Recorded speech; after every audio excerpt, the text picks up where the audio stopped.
He always knew his lines. He was always a professional, always prepared. At the same time, he was a 9-year-old kid. Hello. Ah! There he is! Hey, I'm calling the cops. Do you remember the story about Joe biting 8-year-old Macaulay Culkin's finger during a rehearsal? During rehearsal, he actually bit me, and... I'm breaking down 20 secrets and happy accidents that explain why Kevin's adventure feels so alive. Number 1. Okay, let's start with that infamous finger-biting moment. In the scene where Harry threatens to chomp off Kevin's fingers if he screams, Joe didn't hold back. He was going full method actor. And during one take, he actually sank his teeth into Culkin's finger. Not a nibble. Hard enough to draw blood and leave a permanent scar. Culkin later confirmed it in interviews, saying it hurt like crazy but added real fear to his performance. What's wild is how this accident captured the raw edge of the chase scenes. There it is, the little thing. Without it, Kevin's terror might have felt fake. But that genuine wince made everything pop. Directors love these moments because they sell the danger in a kid's comedy. Ever notice how Kevin's eyes go wide? That's no acting trick. It reminds me of those intense bits in Pesci's mob movies, but toned down for families. This bite set the tone for Pesci's wild choices on set. And speaking of intensity, wait till you hear about the spider that crawled right on the other burglar's face.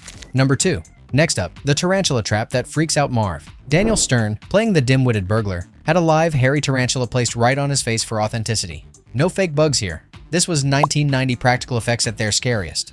Stern had to stay super still and mime his panic so he wouldn't spook the spider, which could have bitten him. The famous scream you hear, it was added in post-production because yelling on set might have ended the shoot early.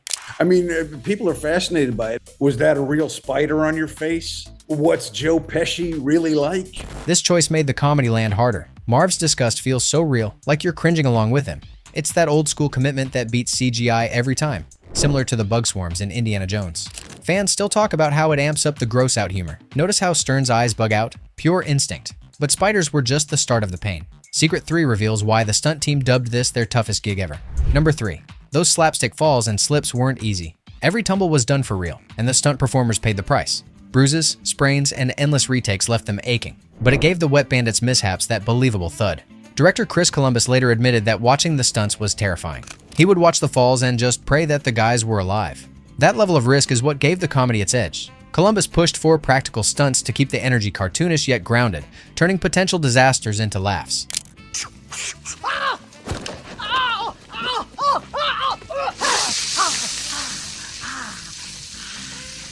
Imagine slipping on ice steps over and over. That takes a brutal toll.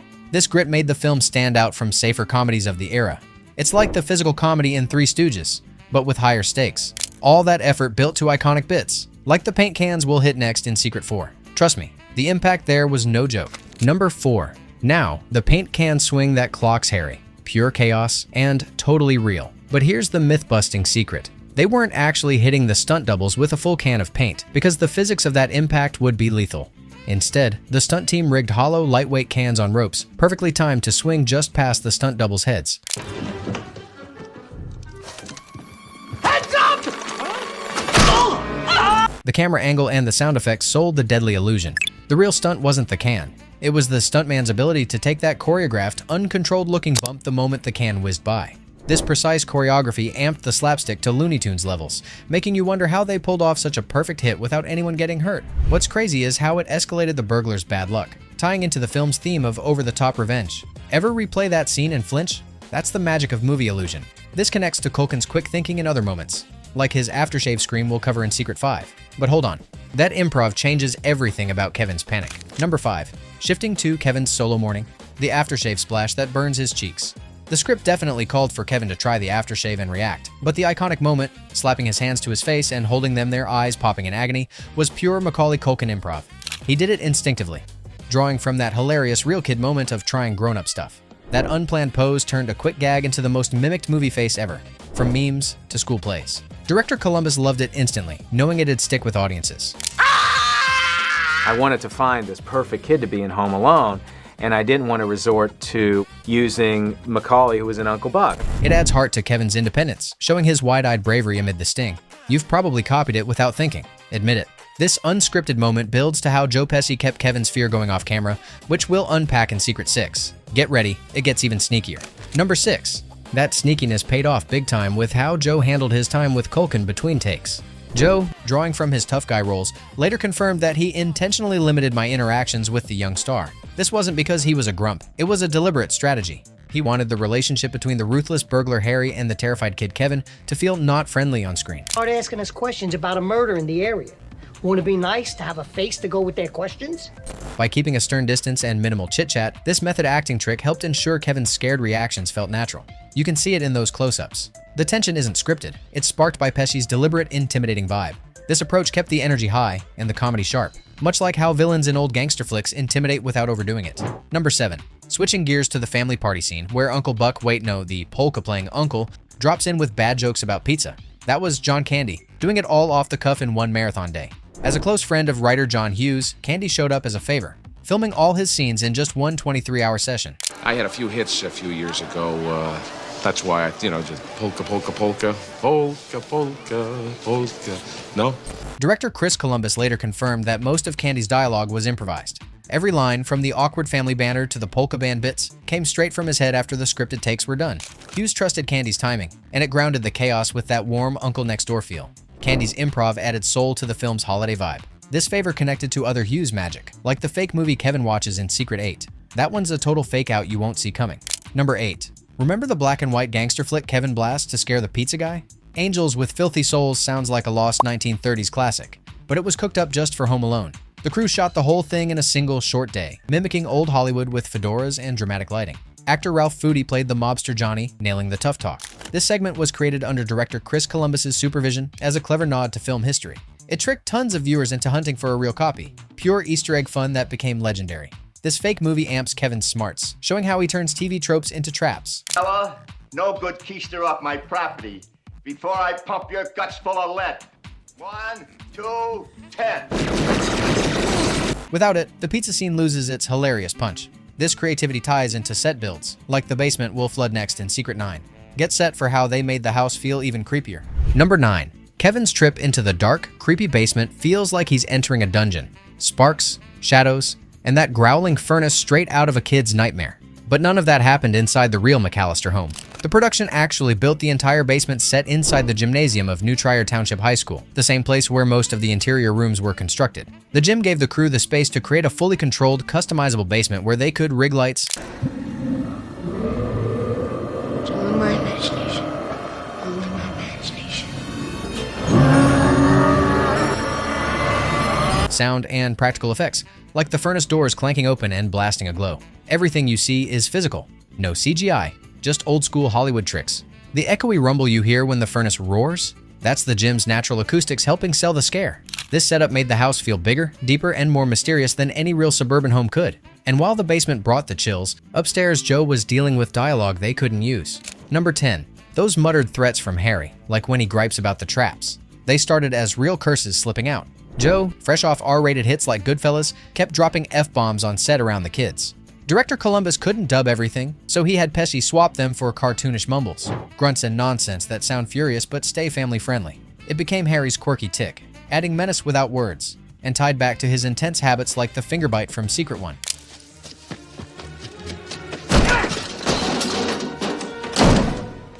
Where are you, you little creep? Fans love decoding them now, turning slip-ups into signature style. It's a happy fix that boosted the comedy, much like censored bits in Looney Tunes. What do you hear in those grumbles? This tweak balanced the film's edge. Speaking of heart, Secret 11 adds the emotional side that wasn't planned at first. Marley's story changes the whole tone. Number 11. The mysterious neighbor, Old Man Marley, rumored to be the South Bend Shovel Slayer, who bonds with Kevin over fears? He wasn't in John Hughes' first draft. It was all traps and laughs. But director Chris Columbus pushed for more feels, asking Hughes to weave in a redemption arc. They added Marley's backstory about his son and the grandkid scenes. I had a feeling. No, this is the place to be if you're feeling bad about yourself. It is? I think so. Are you feeling bad about yourself? No. Turning a scary old guy into a quiet hero. It gave the movie balance, showing family isn't just chaos but second chances, especially at the ice rink end. Without it, Home Alone might have stayed pure slapstick. But this layer makes it replayable for all ages. Culkin's talks with him feel real, like kid wisdom in Stand By Me. Notice how it softens the comedy? Spot on. This change connected the dots on emotion. Number 12. Sticking with the family antics, let's talk about Buzz's room, and that infamous photo of his girlfriend that Kevin mocks. Turns out she wasn't a girl at all. The crew dressed up a boy in a wig. Director Chris Columbus didn't want to cast a real teenage girl for something so mean-spirited. Instead, they grabbed the art director's son, Buzz, your girlfriend. Woof. slapped on some makeup and a curly wig, and snapped the shot. It kept the bully vibe light and silly, fitting the Hughes style of poking fun without real cruelty. You can spot the awkwardness now, like the stiff pose that screams, "This is fake." It adds to the sibling rivalry chaos, making Buzz seem even more of a doofus. Remember how Kevin flips out over it? Pure kid jealousy. This choice echoes harmless pranks in other 80s teen flicks like the fake dates in 16 Candles. Smart move that dodged drama. But speaking of one-and-done decisions, Secret 13 circles back to Stern's spider limit. Turns out it wasn't just the bug, it was his whole attitude on set. Number 13. Building on that tarantula crawl we hit earlier, Daniel Stern's commitment came with a hard line. One take only. No exceptions. He laid down the rule before the spider even touched down, saying if anything went wrong, they'd wrap it there. The crew held their breath. Lights low. Everyone dead quiet to keep the critter calm. Stern's stance amped the pressure. Mime the freak out perfectly, or lose the shot forever. It worked because his real tension bled into the performance, making Marv's panic pop without overacting. The director praised how it captured that raw, unfiltered disgust given the high stakes. I got him!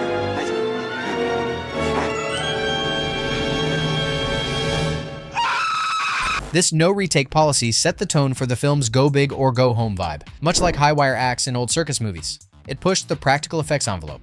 All that caution paid off in other traps too, like the ornaments in Secret 14. Safe, but still stinging. Number 14. Now, picture Marv padding barefoot through the house, stepping on those shiny ornaments that shatter underfoot. They weren't regular glass bombs. The props team used breakaway glass, a common movie prop made of sugar, molded into festive shapes. This kept the scene safe. But here's the key secret. Daniel Stern was actually wearing rubber foot coverings for protection.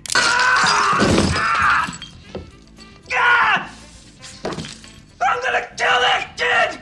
Meaning that agonizing wince was pure acting genius. The sugar glass crunched and broke just like the real deal, allowing director Columbus to mix holiday cheer with painful-looking trap agony. This clever prop engineering ensured the scene looked dangerous without risking an ER trip. This sweet sting leads right into the basement's scariest bit. The furnace monster in Secret 15, way creepier than Candy. Number 15. Deep in that same basement, the furnace Kevin eyes like a lurking beast. Director Chris Columbus originally planned for a full-on practical effect, a mechanical monster that would come to life and chase Kevin up the stairs.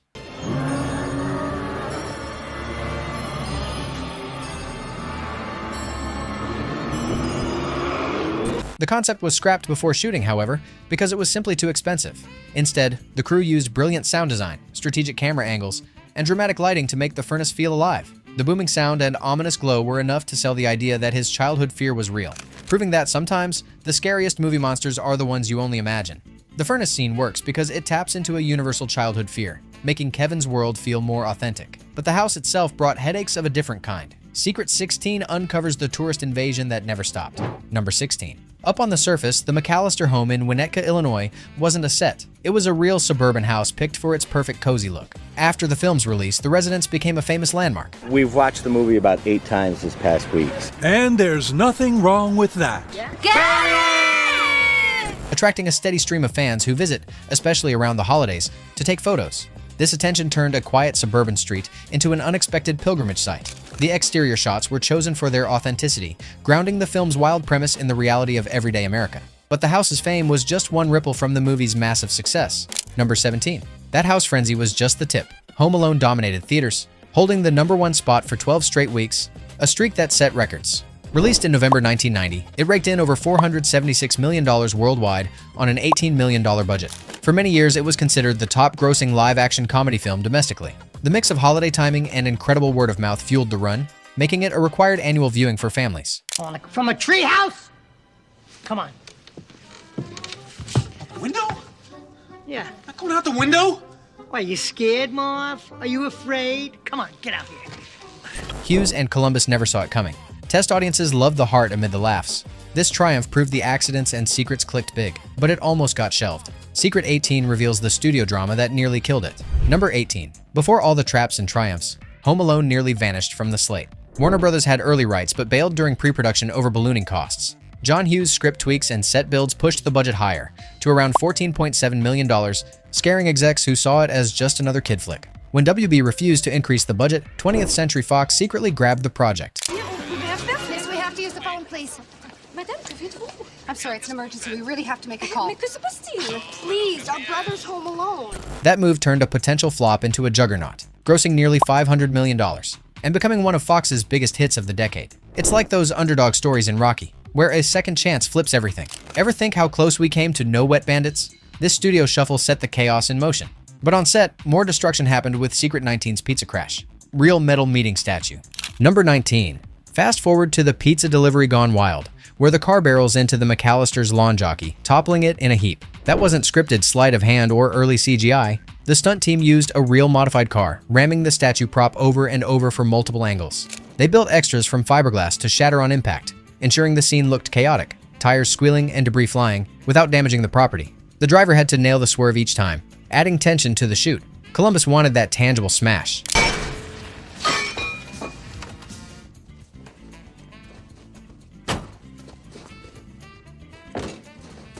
Like cartoon physics in live action, amping the scene's absurdity and making the delivery guys' panic feel earned and hilarious. This raw energy tied into the film's go-for-broke stunts. Wrapping up the mishaps, Secret 20's bag fail shows even small slips shown. Number 20. Finally, that triumphant walk home with Kevin lugging groceries, bags bulging with independence. The tear wasn't planned. The paper sacks split open mid-take from the weight, spilling cans and chaos. Culkin didn't break character. His real frustration flashed across his face, turning a simple return into a raw kid win moment. Crew could have reset, but Columbus yelled cut and kept it, loving how it grounded the fantasy in everyday mess. At any given moment, he would have to become a kid because you don't have that sense of responsibility that you have as an adult. It capped his solo adventure perfectly, showing resourcefulness amid flops. Much like the improv heart in Uncle Buck. You feel that relief with him, right? This unscripted rip wove all the accidents together. From bites to breaks, these secrets built the legend. All these slips and stunts turned a simple comedy into holiday gold. Pure serendipity at work. If you caught new layers here, hit play on my Goonies secrets next.